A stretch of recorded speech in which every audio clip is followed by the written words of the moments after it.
Anything special? Yeah. Pure deliciousness. Pure deliciousness, man. My name is Banky, man. Everybody calls me Banky. That's the name that I got from my grandmother when I was young. I'm coming out here after 30 years. Yeah, I ain't got nothing, but I'm gonna have something because I'm rich in personality, you know, and I'm rich in love. My family love me, and that's really all that counts.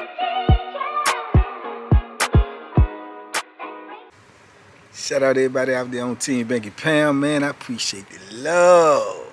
I appreciate the support. Boom, boom, boom, boom. We out here, man. We out here 33 years of prison stories. We rolling. We braving the cold out here for y'all. We braving the cold. You understand? But hey, got to keep this positive energy going, man. So salute to everybody been rocking with me, everybody who been following me on everything that I do. I know y'all are real TBP. Salute to all of y'all, man. And at the start of this video, man, I want to give a big shout out, man. Salute to man Joe, man, from APS, man. After prison show, Joe has returned, man. So salute to him. You know, go get him, killer. Go get him. You know. So yeah, man, today, man, early this morning, I wanted to talk to y'all about this because it popped up in my mind, which is a crazy, crazy thing. Something I ain't really never talked about before yet on here, I don't think, but I've got some comments that was asking about it, so it just, you know, recanted the story in my head. You know, the time that I actually, I walked up on a CO and a convict, you know, female CO, getting busy.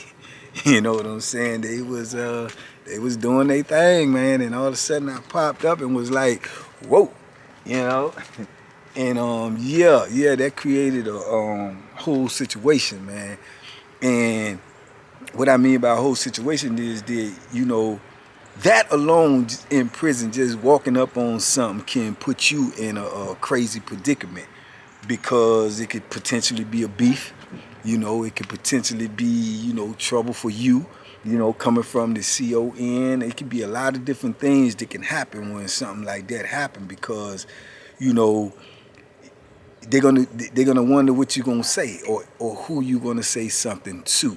So that right there can cause a lot of problems, man. But in this situation, I knew the dude. You know what I'm saying? I knew the dude, and actually, me and the dude was real cool, you know what I'm saying? But at the same time, it still created a crazy dynamic. You know, the female CO, she knew me as well. You know, not like that, but she knew me, and it was shocking to me because I didn't even know what was going on. You know what I'm saying? I didn't know what was going on, but obviously it had been going on for a minute, because they was at that stage where they, you know, actually doing their thing, you know. So it was crazy, man. And you know, in prison, people don't realize, like, if that was really, you know, the situation where they was in that point where she feeling a dude like that, or a female CO in prison is really feeling you like that, even all the way down to like the regular CO up to like big, you know, administration or counselor or, you know, a sergeant, lieutenant, you know, warden, whoever. Oh, they can find a way to get you where you isolated with them and you can, you know, do what you do. Now, depending on what type of job title they got will depend on how much time or free time you're going to have, because in prison you are rarely, and I mean rarely, alone. You know what I'm saying? You are rarely alone, anybody. But you do have places and you do have job titles where somebody can get you alone with them if they really want to. So, you know, it does go down. You know, it goes down a lot more often than it's talked about. But it go down because it's human nature. You know what I'm saying? It's human nature. You got females, you got males, you know, and you're not going to say that, you know, and I know people can say, okay, yeah, well, they're going to be professional. Nah, they're going to be human. They're going to be human first. So if they're attracted to somebody and that person is attracted to them and the energy is right, then it's going to be undeniable. Some is going to, you know, transpire more times than not. So, you know, it happens a lot in prison, you know, it really does. And then some people in prison, they really, you know, connect with somebody on a level where they end up, you know, being a couple. They end up being married. They end up, you know, joining the struggle with you to, you know, uh, to gain back your liberty and your freedom, you know, and they join in the fight with you. You know, they exit out of that side of the administration and come on the side, you know, in the struggle with you. You know, I've seen it happen quite often in prison. You know what I'm saying? Quite often in prison, and I've seen a whole lot of them happen where it, you know, it turns into something, but then it turns out to be nothing. You know, just like out here on the street, all relationships are not meant to last. All relationships are not gonna last. So it's a chance that, you know, they willing to take, you know, at that time. And sometimes it go down like that. One of my closest friends out here today, you know, met his wife in prison and is out on the street now and they've been together now probably pulling up on 15 years, you know, and still going strong. So it does happen, man, you know, but it gotta start somewhere. You know, and when you on one side of the administration and you on the side that you know, locked up, you know, it got to start somewhere. So somebody's going to have to make a move, and some words is going to have to be passed, some energy is going to have to be felt, and that's how it starts. So with this situation, man, it was crazy because, like I say, it was something that I wouldn't have never thought of, but where I was at and where I was going to, I don't really want to say the place because I don't want to put nobody in no situation, but where I was at, you know, people who've been locked up with me, they'll know what I'm talking about by the words that I use. But I was going down to like the rec area, and I was able to go down there because I had a job down there. So this is why I could come down there at the time before the masses get down there. But as I'm going down there, also other workers can go down there. So someone may have got down there before me, or whatever, or vice versa. But when the time comes allowed for us to go down there, and I go down there, the rec person is a female, you know what I'm saying? So when I go down there, you know, now mind you, this is a female who runs the rec department, so she has her own office. She has this whole space to herself. So it's going to be times when people are going to be down there with her alone, but they are going to be the workers. So keep that in mind. It may be 4 or 5 different workers. Now we may all come at the same time. We may get there at different times. So on this particular day, I go down there to go to work, and when I go down there, it's early, and you know, sometimes, most of the time, people are there when I get there. Somebody to beat me there, but when I go in there, this time, won't nobody in there, you know. And when I come in there, and I walk in, and I bend the corner, you know, I see what I see, and hold up, and I just turn around and like I ain't see nothing. But, you know, the dude come up to me, he approached me, he hollered at me, he was like, look, man, you know, hey, man, I mean, you got to keep that. I'm like, man, I ain't going to say nothing. It ain't my business. I ain't got nothing to do with it.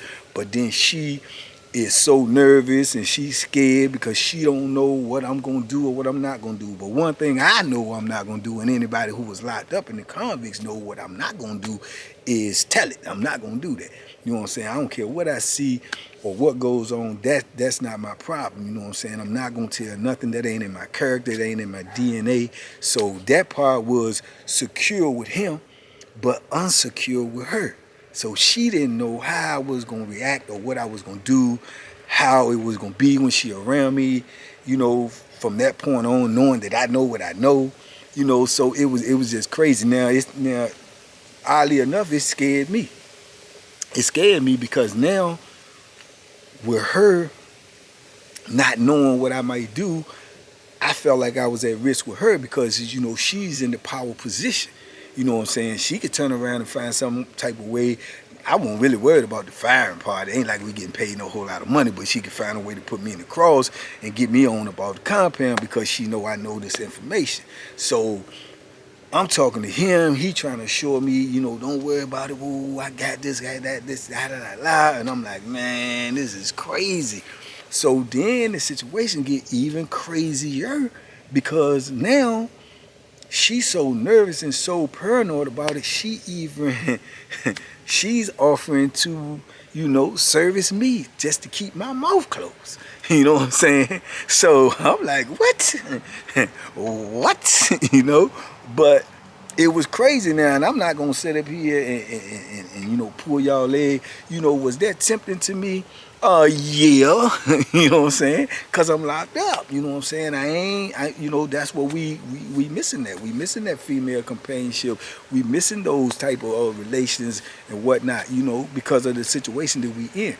But with all that being said, I still was. That even worried me even more, because now, that opens up a whole nother can of worms, because even if I accept that invitation and I indulge in that, then I got to worry about him. I got to worry about how he feel about it.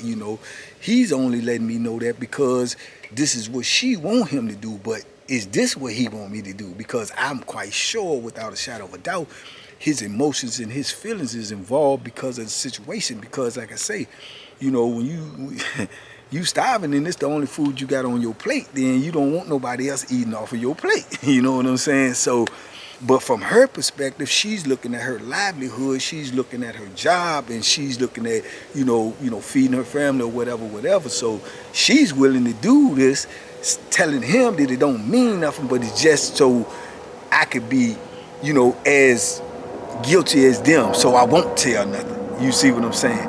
But I'm looking at it different. I'm looking at it from the point of view is, okay, yeah, even if I did, indulge in that, I put myself at even more risk. Like I say, the emotional attachment that he got to you, it might, it's definitely gonna make me and his friendship a little weird.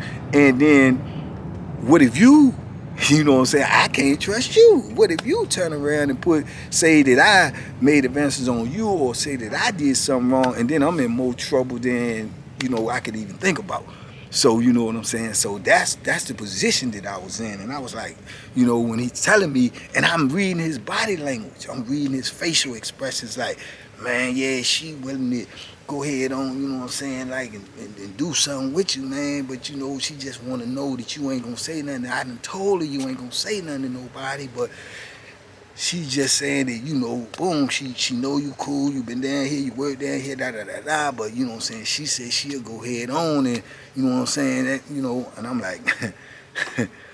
like, no, man, I ain't, you know what I'm saying, and he was like, man, she just nervous, man, so this probably was gonna make her feel like, you know what I'm saying, you ain't gonna say nothing, but I done assured her that you not gonna say nothing. I'm like, dog, I ain't trying to get in y'all situation. I'm not gonna say nothing. You know what I'm saying? Just let her know. I said, I'll talk to her and let her know, look, this ain't my business. I ain't gonna say nothing. I ain't never see nothing. I'm not gonna say nothing. They worry about, well, what if you say something to your cellie? Or what if you, say something to somebody on the phone at home or something, and they pick up on, that's what they worried about. That's what she worried about. But I'm letting them know that ain't even a possibility. You know what I'm saying? I already know loose lips sink ships. You see what I'm saying? And I ain't gonna stop a man from doing what he doing. If anything, I'm applauding him. I'm like, okay, you know what I'm saying? You fooled me, because I wouldn't have thought you can pull that off. But it was crazy, man, and I was like crazy nervous then, because I'm saying that I ain't gonna do nothing, and I'm not gonna say nothing. But I think she was still uneasy. I could remember going back to work that week, all that week, and I could see her body language when she see me, and when she, what I'm saying, how you doing, and da-da-da, I'm all right, woo-woo, and it just was really, really awkward, man, and had me on edge for a minute, and I ain't know what to do. I ain't know what to expect. I ain't know the people gonna come kick my door in at any time, want to shake me down, or, you know what I'm saying, want to just all of a sudden put me on investigation. I ain't know what was going on. So that whole first week, man, had me on pins and needles. He coming and talk to me every day, like, man, look, man, the people still worried, and da-da-da-da, and I'm like, dog, man, I wish I hadn't even never seen it. You know what I'm saying? These are one of them type of things you wish you know what I'm saying, you could unsee. You ain't want to be involved in it, no type of way. And that's the position that I was in, man. But it was weird, man. It was weird for a minute, you know what I'm saying? And we ended up getting through it. We got over it, you know what I'm saying? Because I knew what I wasn't gonna do. period. You know what I'm saying? And regardless of what I thought about or wanted to do, I knew what I wasn't gonna do. And what I wasn't gonna do was do nothing with her. And what I wasn't gonna do was to tell nobody or say nothing about it. You know what I'm saying? And if you out there watching this right now, you know who you are, and you know that I kept it solid. I ain't say nothing. You know what I'm saying? Now, how long did they last? I don't know. You know what I'm saying? What was the final outcome of it? I'm really not sure, because I know it was going on for a good minute, and you know, salute to him, because I stayed there from the time that I walked up on this, I probably stayed there for, I don't know, maybe close to another year before I ended up getting transferred. You know what I'm saying? And to the best of my knowledge, you know, that's how it was shaking out. It was shaking out like that till I left. You know what I'm saying? But I did run into him years later, and he gave me a recap on how the whole situation ended up shaking out. Now, what he said, and I mean, this is from his words, I don't know. You know what I'm saying? But he told me, man, that he ended up staying there after I left, man, for almost a decade. He said he ended up staying there for almost 10 more years before he left. And he said, man, that the thing with him and her was going on for probably about 6 or 7 years, man. And she ended up getting another job. And when she got the other job, man, she was too, you know what I'm saying, embarrassed to try to come back and try to see him. Say they never got caught. They was rolling. They was getting it in. And they never got caught. And she could have, you know, once she left the job and took another job, she could have, you know, came back and wanted to see him if she wanted to continue the relationship with him. But he said by all of the people that was working there, that was her peers and all of this, she would have been too embarrassed, and plus she would have been actually admitting that something that was actually going on. You know what I'm saying? He said for a few times people had threw their name out there to the administration, like, oh, I think they got something going on, but they kept getting over it because there was no real proof, and they believed in her so much because she had been there so long that when they questioned her and she just shut it down, and just like, oh yeah, that's just some people probably hating, blah blah blah. So man, they had a good little run, man.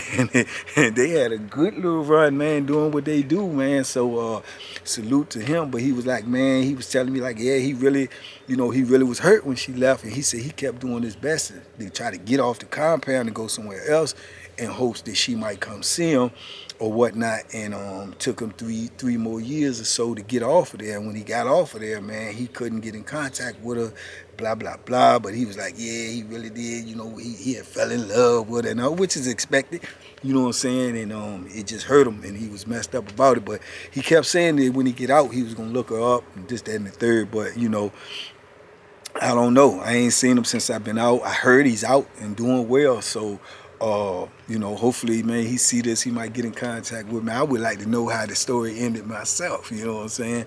But yeah, that was the time I walked up on the situation, man. You know what I'm saying? It was actually going down. I mean, it was in the mix, you know what I'm saying? So it was crazy to me.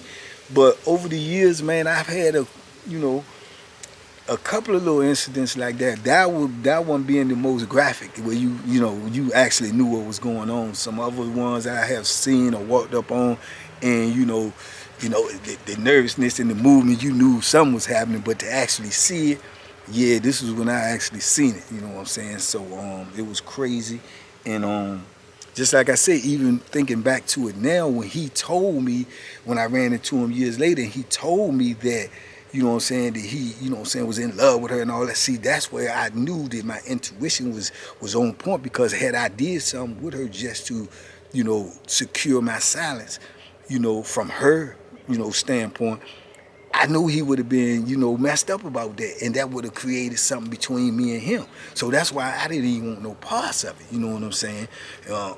But yeah, that was a crazy joint, man. But I knew a couple of dudes over the years, man, that, just from afar, that I knew for a fact had relationships with female COs, man, female counselors, female administration workers, you know what I'm saying?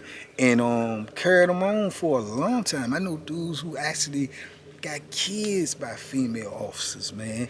And I know dudes, I spoke on it before in other videos briefly, dudes who got kids by female officers that had husbands working there and they thinking that they kids, you know what I'm saying? But we know different, you know what I'm saying? So whether he knew or not and just was in denial is a mystery to all of us. But you know what I'm saying, dudes have been lucky like that, man, you know, to have you know, had those type of experiences for years on end and not get caught, because normally they get caught, you know what I'm saying? And when they get caught, man, the administration, oh yeah, they try to crucify you, and they try to crucify the female. They try to humiliate, crucify, and prosecute her, you know. So it's a big risk that they take, but a lot of times they take that risk, you know what I'm saying? A lot of times they take that risk because, like I say, you know, human nature is undeniable, and some people, you know,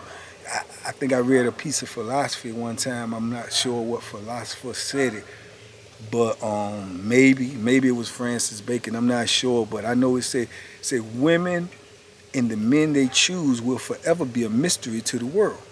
You know, and I understand that you know, you may look at couples and you say, man, what are they doing together? You know, or why is she with him, or vice versa?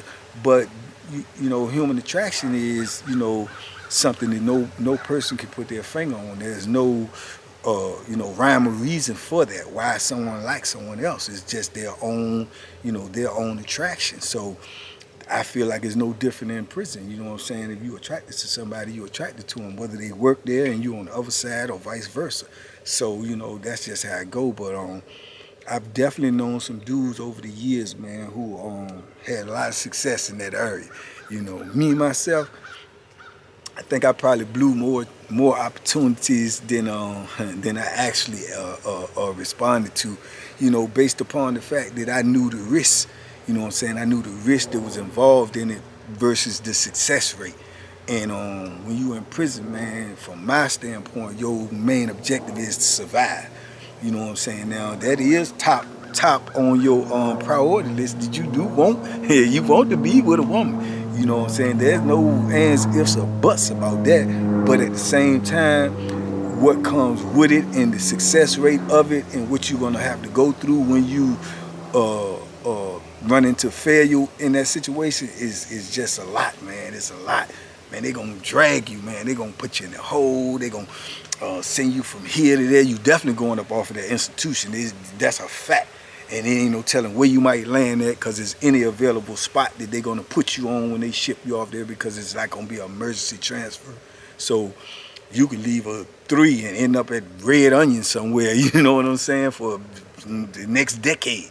So yeah, it's a lot, man. It's a lot to go through for a situation that you're not really 100% sure of, and you just doing it for, you know, your need versus, you know what I'm saying, what you really want for your life. So, you know, you have to be able to prioritize and compartmentalize that type of stuff, because it's definitely a challenge. You know what I'm saying? Because it's definitely a challenge.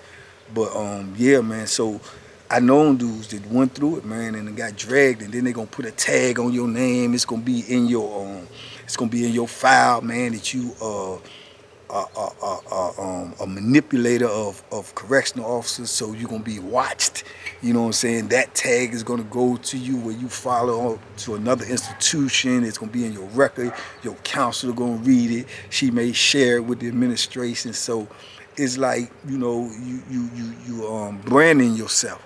You know, and when you do that, you know what I'm saying, it's just going to make everything else more difficult. And yeah, you have to consider all of that before you just consider, you know, what I want, you know. So yeah, man, but over the years, like I say, man, shout out to the ones who was able to get away with it. Shout out to the ones who was brave enough to take what came with it when they got caught. You know what I'm saying? But yeah, it's something to think about, man. But yeah, this was just something that I ran into, man.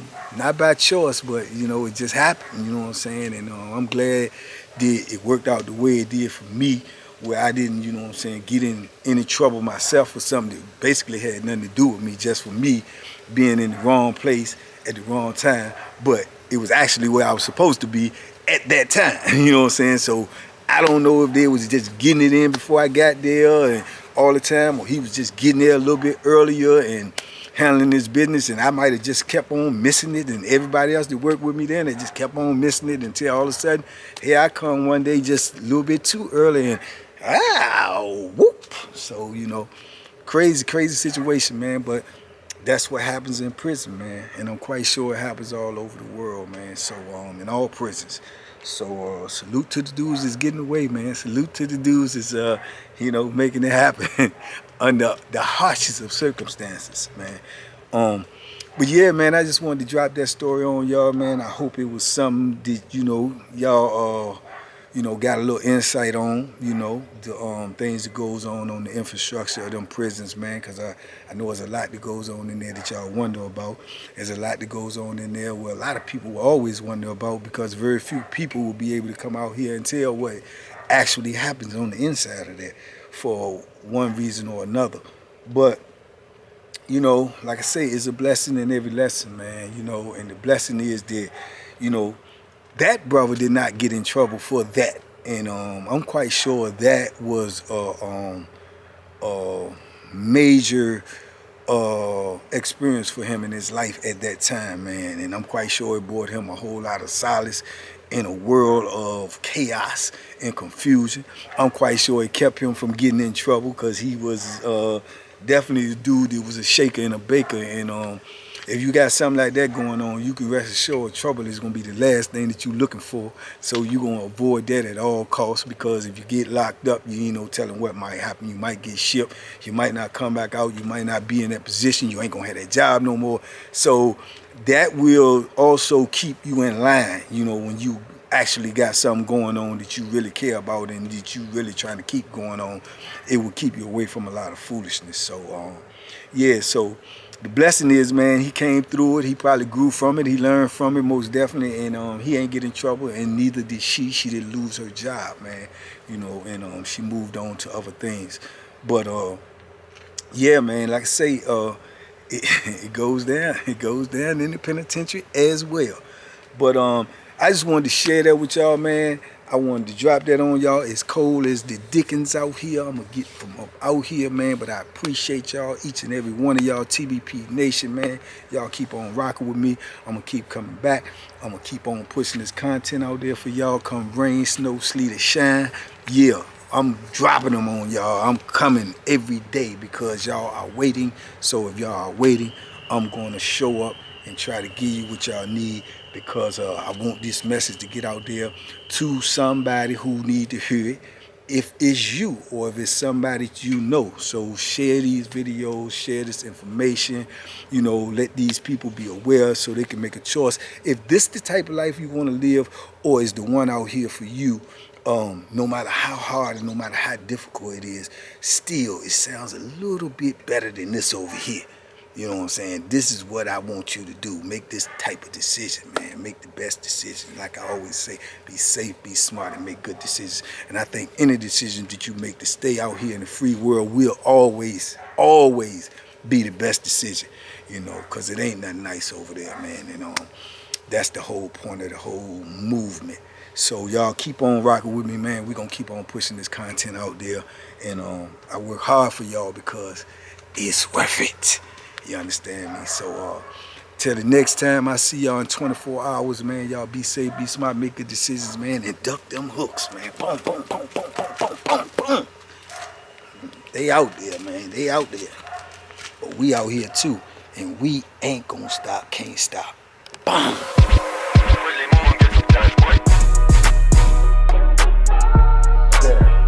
The banking special. Yeah. Pure deliciousness. Pure deliciousness, man.